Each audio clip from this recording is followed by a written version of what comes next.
Quase foi de tabela. Você está dormindo na minha casa? Dormindo. Ai, Tudo bem com vocês? Está tudo bem.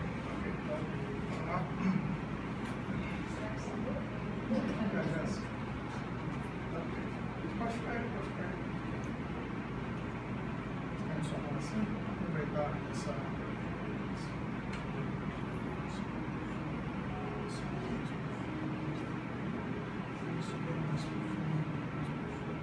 Toda vez que eu falar a palavra vermelho, você vai ver profundamente. Toda vez que eu falar a palavra vermelho, você vai ver profundamente. Toda vez que eu falar a palavra vermelho, você vai ver profundamente. Os três vão. Ok? Tudo bem com você?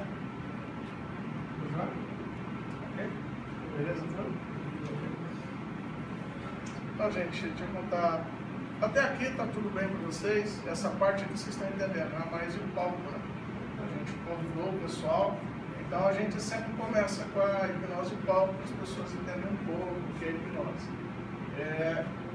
Qual que é, na verdade, o objetivo principal da hipnose? Quem desde ontem está aqui, o que a gente conversou? Qual que é o objetivo principal da hipnose?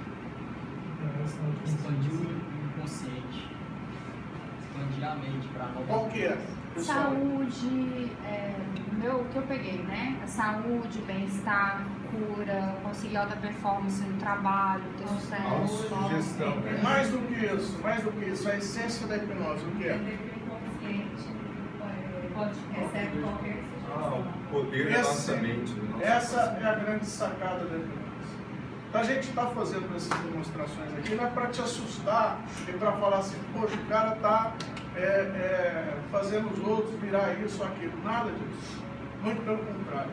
O que a gente quer mostrar com esses exercícios é falar para você o seguinte: se uma sugestão dessa tão simples de fazer isso com uma pessoa provoca esse resultado, imagina se eu pego isso e internalizo pensamentos positivos para que eu rompa com comportamentos limitantes e alcançar resultados limitantes. Então, o objetivo principal da hipnose é embutir comandos na nossa mente inconsciente para a gente ter alta performance. Na vida, todo mundo, ou a maioria das pessoas, tem desafios, sim ou não? Sim. Isso.